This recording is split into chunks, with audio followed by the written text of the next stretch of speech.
त्या काळी गावोगावी पुराण प्रवचन वगैरे होत असायचे. तर एका गावातून दुसऱ्या गावात, दुसऱ्या गावातून दुसऱ्या गावात उदरनिर्वाहासाठी हा जात होता. तर असायच्या एका नगरात हा पोहोचलेला आणि त्या नगराचं नाव होतं विजयनगर. म्हणजे आता जे हम्पी आपण म्हणतो तर त्या विजयनगर हा राज्य ब्राह्मण पोहोचलेला आहे.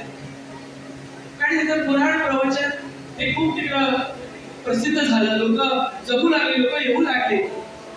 तर त्या राजाला विचार आला की असा कोण मोठा विद्वान आलेला आहे जो आपल्या राज्याचे लोक रोज त्याचं भजन ऐकायला जात आहेत, प्रवचन ऐकायला जात आहेत. पुन्हा राजाही गेला, प्रवचन ऐकलं, कीर्तन ऐकलं. आणि विद्वान सर्वत्र पूज्य येतो. म्हणजे विद्वान जिथे जिथे जातात त्याची पूजा होते किंवा त्यांना आदर दिला जातो. तर राजाने त्या विद्वानाला पाहिलं आणि त्याला सांगितलं की हे तुम्ही इथं आलेला राजा तेव्हा तुम्ही राजवाड्यात यावं. आमचं जे काही आदर आहे ते तुम्ही स्वीकारावं म्हणून त्या ब्राह्मणाला आपल्या राज्यात घेऊन आलेला आहे.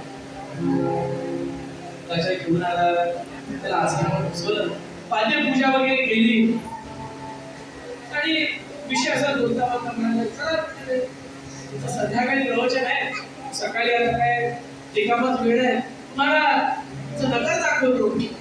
कारण विजयनगर म्हणजे त्या काळी असं म्हटलं जातं की रस्त्यावर बसून जसे भाजीपाला आता विकताय तसं सोनं नाणं विकलं जायचं. असं ते आणखी श्रीमंत राज्य म्हणजे या तुम्हाला दाखवतो. म्हणून राजा त्या विद्वानाला घेऊन निघालेला आहे.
आपण आता नगर जास्त फिरायला नको, कारण वेळ कमी आहे. नगर तुम्ही सगळ्यांनी पाहिलं असेल तर ते आता जुनं जे हम्पी आहे ते अगदी शृंगारलेलं सजलेलं ते नगर होतं.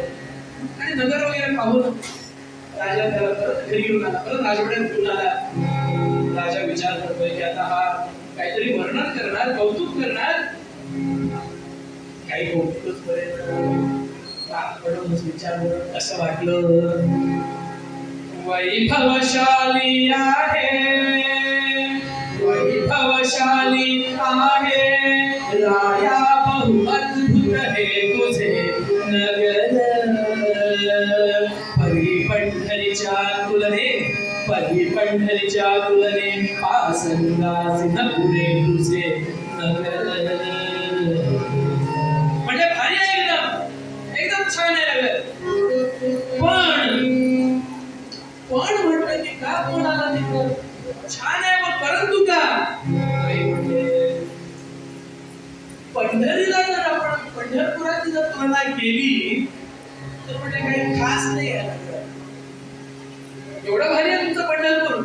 हो एकदम भारी आहे, ह्याच्यापेक्षा भारी आहे का. हो तुम्हाला माहिती आहे काय, पंढरपुराला काय म्हटलं जातं? काय म्हटलं जातं? भूलोकाचं वैकुंठ असं या पंढरपुराला म्हटलं जातं. त्यामुळे जोपर्यंत तुम्ही या भूलोकावरील वैकुंठ पाहिलं नाही तर तुम्हाला त्याचं कौतुक कसं कळेल हो? जोविल देखील नाही, जोविल देखील नाही भूलोकीच्या वैकुंठ नगरास. कैसे उमजेल तुला, कैसे उमजेल तुला क्षुद्रत्वते या विजय नगरास. जोपर्यंत तू पंढरपूर पाहिलं नाहीस तोपर्यंत तुला या विजयनगराची महत्त्व वाटेल. विजयनगर भारी वाटेल तुला. खूप पण तुझ्याला म्हणतो आपण की तू इथंच आहे तर हेच छान वाटेल तुला. जोपर्यंत तू समुद्रात नदीत जाणार नाही तेव्हा तुला कळेल की किती मोठं काही असू शकतं. राजाने विचार केला, असं म्हणतात पण मी तुम्हाला अजून एक गोष्ट दाखवली नाही म्हणून तुम्ही असं म्हणताय. काय दाखवलं नाही तू? पण आमची कुलदेवता आहे रासाई, त्या देवीचं नाव आहे. तर त्या रासाई देवीचं मंदिर मी तुम्हाला दाखवतो, मग तुम्हाला कळणार. हरकत नाही, चला. एवढा भाऊ गेलेला आहे. या रासाई ऐसे दैवत कोठे पाहिले त्रिभुवनात, हे सांगावे पहा म्हणजे माझी देवी आहे, इकडं कुलदेवी आहे. अशी देवी तुम्ही कुठे पाहिला तशी देवी कुठली? नमस्कार केला आणि खरंच पाहिलं नाही. एवढा छान अलंकार शृंगार हा देवीलाच आपण करू शकतो. माझ्या पांडुरंगाला असा अलंकार तर मी नाही करू शकणार, कारण ते दागदागिने जे काय आहे रत्न वैगुण्य ते देवीलाच तुम्ही करू शकता. त्यामुळे ही देवी तर अगदी छान आहे, तुझी कुलदेवता आहे, या देवीला माझा साष्टांग नमस्कार आहे. पण कसं आहे, या पूर्ण भूलोकीचा जो अधिपती आहे तो वैकुंठातला तो विष्णू आहे, तो पंढरपूरचा पांडुरंग आहे. त्यामुळे त्या पांडुरंगाकडे सगळे देव एकत्र मिलन होतात. त्या भगवंताकडे शेवटी आपल्याला जायचं असतं. त्यामुळे पांडुरंग हा सर्वश्रेष्ठ आहे. आता कसं आहे, काही जणांमध्ये ही कल्पना असते हा श्रेष्ठ का तो श्रेष्ठ, तर असं काही नसतं बरं का. कारण सुभाषितकाराने छान सांगितलेलं आहे की जसं आकाशात विदन्तोऽयं यथा गच्छति सागरात् सर्वदेव नमस्कारः केशवं प्रति गच्छति. आकाशात विदन्तोऽयं यथा गच्छति सागरात्. इथं हे सांगायला सोपं आहे, मैसूरमध्ये कठीण आहे मला सांगायचं. कारण इथं नदी नाला पाणी जे काय ते सगळं समुद्रात जाऊन मिळतं.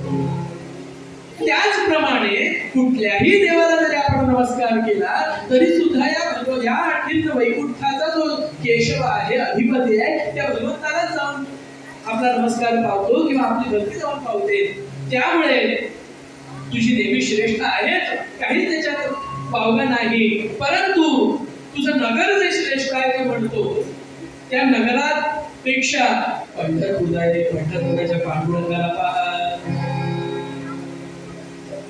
ऐकोनी विप्राची माणे राजा दुःखित अंतःकरणे.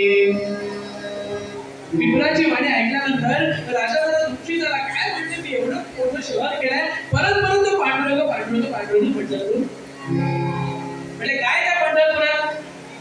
पण आता येऊन बघ, रत्न वैडूर्य आहे सगळीकडे. पदोपदी कामधेनू उभे आहेत, कल्पवृक्ष उभे आहेत. येऊन पहा. जर खोटं बोलशील तर इथं येऊन तुरुंगात घालण्याचं प्रवचन कीर्तन सगळं बंद तुझं. म्हणजे काही हरकत नाही, आता घेऊन जा कोण म्हणजे. पण मला छोटंसं काम काय, मला तर देवीची प्रार्थना करायची, कारण मी काय बोलते तर चुकीचं बोलत नाही. त्यामुळे गेल्यानंतर तुझ्या मनाला समाधान झालं पाहिजे आणि ती कृपा त्या देवीलाच केली पाहिजे. म्हणून ते देवीची तो विनवणी करतोय.